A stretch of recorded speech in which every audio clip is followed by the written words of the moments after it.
Tonya is thrilled to see you. On behalf of the Urbatsch family and the Dessert family, we welcome you and thank you for coming. And I know, she is here.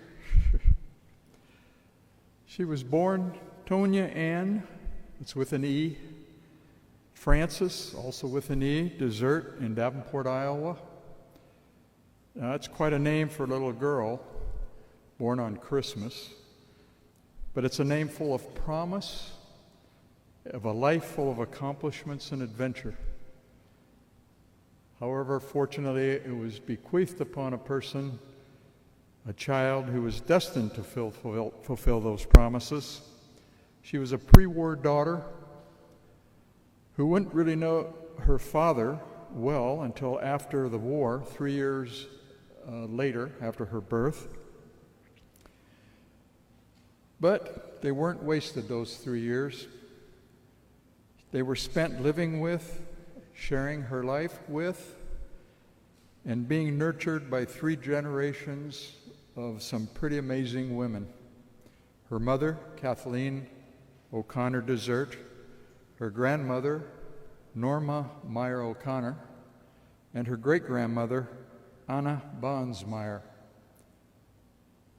You know, I can't help but believe that during those formative years, she absorbed an abundance of love and strength from these incredible women. After the war, of course, the Dessert family grew, and Tonya, God bless her soul, was blessed with 4 siblings: Maureen, Roger, Mike, it's me, Suzanne, and Joe. And as the eldest of 4, she was often saddled with babysitting.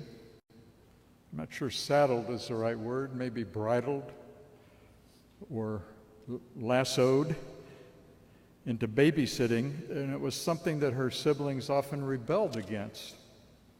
And I'm sure we caused her all sorts of grief, like locking her out of the house. Well, except for Suzanne. You know, Suzanne was her angelic little sister. In fact, we named Tonya with the acronym SAM, stood for Suzanne's Assistant Mother. Maureen and Joe and I, we like to think of it as Tonya's boot camp for training for her life as a mother of 3 boys, Kevin, Scott, and Stephen, and her daughter in heart, Sharon Kendall Dunn. Apparently, it was just the right amount of training. Too much, she could have sworn off having children. I can't imagine. Can you, Kevin? A world without Kevin? Just can't imagine. But it was, if it were too little, she might not have been up to the task. In the pre-Urbatsch days, Tonya's future was still a path untraveled. She was just our big sister with big dimples who blushed as easily as she could smile. She was studious yet playful, stern but sweet, serious yet fun-loving. She was our big sister, and she was beautiful. She became our trendsetter, our pathfinder, if you will. She was smart and hardworking, so maybe she was too smart. She set a pretty high bar for us to follow in her footsteps. Thankfully, she set the bar high enough with just enough space we could shimmy underneath and still meet the expectations of Mom and Dad. She started high school in Bradford, Illinois, moved to Ottumwa, Iowa to finish her senior year, graduated class of 1960. Then it was a year at Ottumwa Heights, transferred to Marycrest College in Davenport, Iowa, and finished in 1964 with her Bachelor of Arts degree in mathematics. As the first pioneer in the dessert diaspora from Ottumwa, Iowa, our serious, playful, stern, sweet, serious, fun-loving, smart, and hardworking eldest sister continued to set new and high standards for the minions of us to strive for. She married a handsome, hard-working young teacher, Don Urbatsch, from the large megapolis of Grafton, Iowa, who just happened to be teaching in Eddyville, Iowa, which was, just by chance, Tonya's first gig after getting her teaching degree. It wasn't long after that they were married before the Urbatsch family started to sprout, grow, and thrive in Bettendorf, Iowa. Our big sister had transformed herself into a wife, mother, teacher. But it didn't stop there. Whilst continuing to raise her young family, Tonya, along with Don's help, managed to earn her master's degree in mathematics education. He helped with the family, not with the education. And later, she earned her PhD in mathematics supervision and curriculum, all at the same time keeping up with her favorite soap opera, All My Children. So there we have it. This smart, beautiful, amazing woman with her lists of accomplishments, but also who never strayed from that warm, spirited, fun-loving, small-town young girl from Bradford, Illinois, and Atomo, Iowa.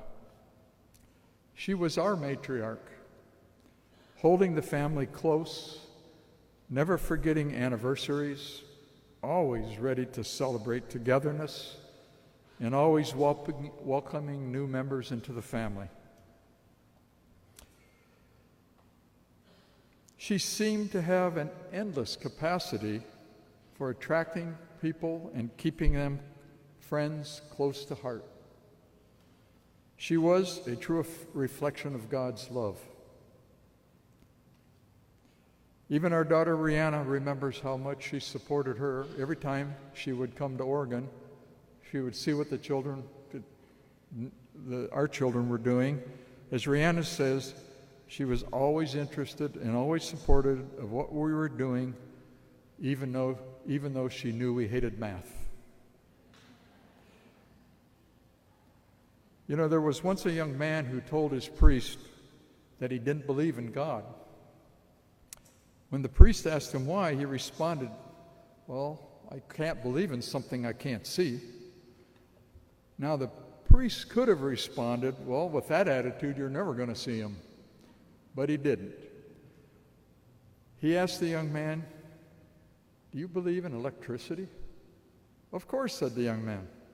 "I can see it whenever the light goes on. I can hear it when the doorbell rings." "Ah," said the priest, "you're not seeing electricity, you're seeing the result of it." When you met Tonya, she was like that light, the result of and the prism for God's love.